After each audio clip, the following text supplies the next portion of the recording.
రాష్ట్ర ప్రభుత్వాల నిర్లక్ష్యం కారణంగానే ఇప్పటి వరకు వడ్లు జోకలేదని, జోకిన వడ్ల బస్తాలు సెంటర్ నుండి తీసుకువెళ్లలేదని ఆరోపించారు గవ్వల శ్రీకాంత్.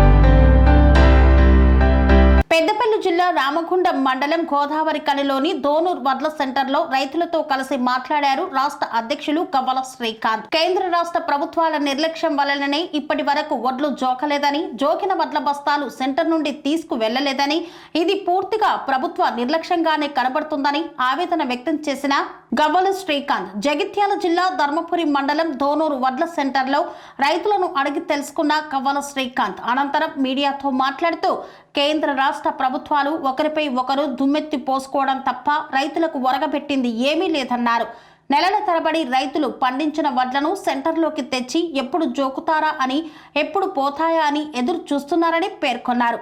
రైతుల బాధలు చెప్తుంటే చాలా బాధేస్తుందన్నారు. తడిచిన వడ్లు బస్తాలు అక్కడ నుండి ఇక్కడికి జరుపుతుంటే రైతుల కష్టం ఎంత ఉందో అర్థమవుతుందని పేర్కొన్నారు. కానీ ప్రభుత్వాలకు, అధికారులకు చీమ కుట్టినట్లు లేదని అన్నారు. ఐకేపీ సొసైటీలను ఎక్కడ దాచిపెట్టారని, రైస్ మిల్లుల యాజమాన్యాలతో కుమ్మక్కై రైతుల జీవితాలతో చెలగాటం ఆడుతున్నారని ఆరోపించారు. కమిషన్లతో కక్కుర్తిపడి రైతుల వద్ద నుండి క్వింటాల్ వడ్లకు 5 కిలోలు అదనంగా జోకుతున్నారని పేర్కొన్నారు. వెంటనే తడిచిన వరిధాన్యం బస్తాలను ఎలాంటి షరతులు లేకుండా ప్రభుత్వమే బాధ్యత వహించి కొనుగోలు చేయాలని డిమాండ్ చేశారు.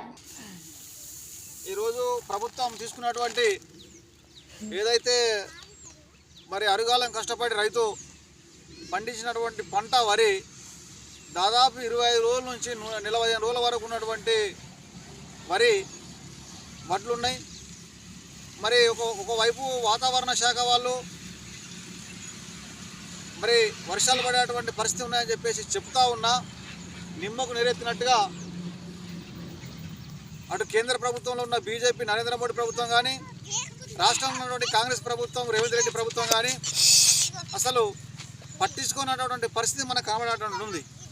ఎందుకంటే కోసినటువంటి అడ్లు నాని మొలకెత్తినటువంటి పరిస్థితులలో మరి ఎమర్జెన్సీగా కూలీలను పెట్టి, కూలీలు లేవా, లేదా రైస్ మిల్లు లేవా, లేదా గోదాములు లేవా ప్రభుత్వం యొక్క, అట్లాగనే ఇట్లు దేశంలో కానీ తెలంగాణ రాష్ట్రంలో మరి లారీలు లేవా, డీసీఎంలు లేవా, ట్రాక్టర్లు లేవా, మరి ఇన్ని వాహనాలున్నా మరి వెంటనే మరి ఈ వేసవి కాలంలో పండించినటువంటి పంట ఒక 2 రోజులలో 3 రోజులలో నాశనం వస్తుంది.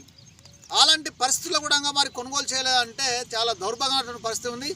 వెంటనే తడిసిన ధాన్యాన్ని కానీ బస్తాలను కానీ ఎలాంటి షరతులు లేకుండా, కటింగ్ లేకుండా మరి ప్రభుత్వమే బాధ్యత వహించి, దానికి పూర్తి బాధ్యత ప్రభుత్వాలదే కాబట్టి ఖచ్చితంగా మరి రైతుల దగ్గర నుంచి వడ్లు కొనుగోలు చేసి వాళ్ళకి పూర్తిగా న్యాయం చేయాలని చెప్పేసి మేము వంచిత బహుజన అఘాడీ బీబీఎఫ్ పార్టీగా, అట్లాగనే తెలంగాణ ఎస్సీ బీసీ మైనార్టీ విద్యార్థి సంఘంగా, అదేవిధంగా దళిత బహుజన పార్టీగా, అదేవిధంగా నేతగాని ఎస్సీ బీసీ మైనార్టీ విద్యార్థి సంఘంగా, అట్లాగనే నేతగాని మహార్ కుల సంఘంగా మేము డిమాండ్ చేస్తూ ఉన్నాం. అదేవిధంగా రాబోయే కాలంలో మరి రైతులని ఒక దృష్టిలో పెట్టుకొని రైతులకు సహకరించే విధంగా గింట చేయకపోతే భవిష్యత్తులో ఓటు ద్వారా మీకు బుద్ధి చెప్పాల్సినటువంటి పరిస్థితి వస్తుందని చెప్పేసి మేము డిమాండ్ చేస్తూ ఉన్నాం. వెంటనే తడిసినటువంటి ధాన్యాన్ని కానీ బస్తాలను కానీ కొనుగోలు చేయాలని చెప్పేసి ప్రభుత్వం డిమాండ్ చేస్తూ ఉన్నాం. సెరెనిటీ మోడల్ హై స్కూల్ విద్యార్థులకు అమ్మఒడి, సామాన్యులకు అందుబాటులో ఉన్న బడి సెరెనిటీ. మేడ్చల్ జిల్లాలో మేటిగా నిలిచి సాటిలేని ఫలితాలను సాధిస్తున్న #1 స్కూల్ సెరెనిటీ. మా ప్రత్యేకతలు ప్రతి విద్యార్థి పట్ల వ్యక్తిగత శ్రద్ధ, activity based learning and digital classrooms, computer lab, 100% ఫలితాలు, sports and cultural activities, yoga, abacus మరియు Vedic maths education. Please visit Serenity Model High School, Nagaram. Admissions are in progress. Call 040-271-46899 and 040-271-48699.